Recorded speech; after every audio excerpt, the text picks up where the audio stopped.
sait qu'elle ne le rendra pas. Nous persistons, mais surtout nous résistons. La justice est un leurre, les juges sont corrompus, leurs erreurs nous font peur, je crois que nous sommes perdus.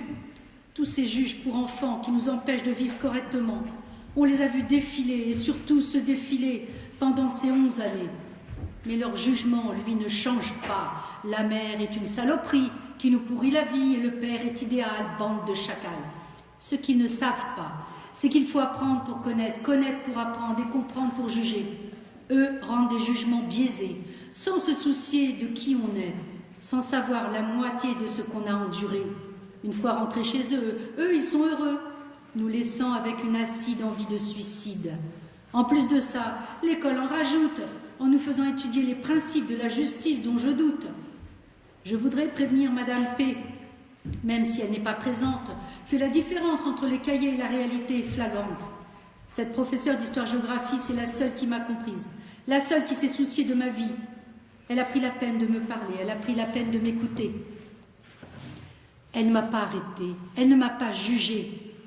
Et elle n'a pas dit que j'affabulais, comparée à tous ceux que j'ai rencontrés, qui ne m'ont même pas calculé, qui m'ont laissé crever, car elle, des conseils, elle m'a donné. De l'oseille, elle m'en a pas demandé. Cette prof m'a réellement aidée. Grâce à elle, j'ai pris conscience de la réalité. Cette réalité qui est que la justice est un leurre, les juges sont corrompus, leurs erreurs nous font peur, je crois que nous sommes perdus. À force de réfléchir sur mon avenir, j'ai pu me persuader que rien n'est encore désespéré. À éventuellement croire qu'un jour je pourrai retourner vivre chez ma madré. Non, chez ma remée. Mais pour l'instant, il faut résister, ne pas les écouter, nous juger et passer à côté. Car même si c'est eux qui dictent notre vie, ils ne pourront jamais dicter nos envies. Et je voudrais terminer pour dire qu'en fait, cette jeune fille et son frère ont eu la chance d'arriver quand même à voir un week-end tous les 15 jours avec leur maman. Et je pense que c'est ça qui les a sauvés. Ce contact avec un être qui les aimait, qui a pu les soutenir malgré ce qu'on les a obligés à vivre. Voilà, merci. Merci Sylvie. Bon, alors on reviendra faire un petit commentaire. Il y aura un...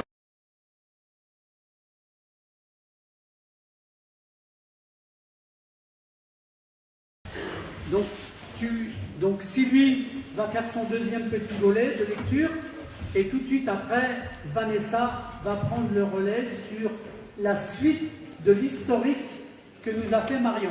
D'accord ? Alors tout à l'heure, je vous ai donné donc le slam écrit par Élodie, qui avait 13 ans, sur la justice, et elle en a fait un autre sur un psychiatre qui a fait une fausse expertise en disant que sa maman avait le syndrome de Munchausen. Pour ceux qui ne connaissent pas, donc, c'est pour des parents qui rendraient leurs enfants malades le plus souvent pour avoir l'air de s'occuper d'eux, ils les emmènent à l'hôpital, ils les médicalisent eux-mêmes. C'est souvent des gens qui sont dans les anciens personnels médicaux comme des infirmiers, des aides-soignants, aides-soignantes. Mais là, c'était une analyse fausse. Et donc, parce que la maman de cette jeune fille, elle-même avait été suivie par un psychologue expert auprès des tribunaux. Et donc, cet expert, lui-même, a démonté cette fausse expertise. Et tout ça est dans ce livre.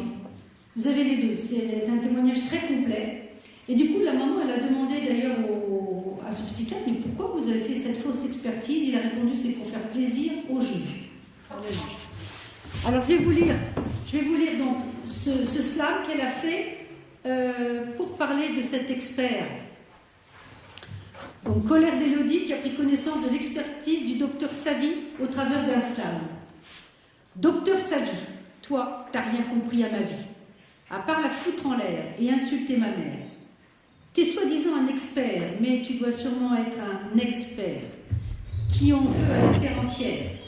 Car pour faire ce que tu as fait, il faut vraiment être déglingué.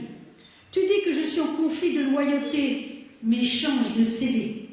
Apparemment, ma mère a le Munchausen, mais putain, j'ai la haine. Comment peux-tu dire de telles choses sur les gens en les voyant seulement 30 minutes de ton temps?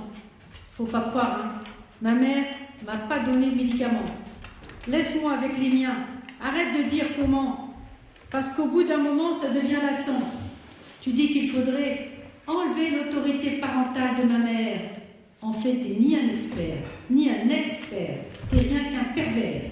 Ouais, un père qui veut des billets verts. Comme mon pseudo-père. Ce que tu fais, c'est de la diffamation. Mais t'inquiète pas, on va pas en rester là. S'il le faut, nous demanderons à la nation qu'il faut que tu arrêtes ça. Ou simplement le Conseil de l'ordre, qui vont te remettre la pendule à l'ordre. Ils ne vont pas que te conseiller d'arrêter ce que tu fais. Non, j'espère qu'ils vont te virer et que tu vas virer en enfer. P, 3 petits points, d'expert. Elle avait 13 ans.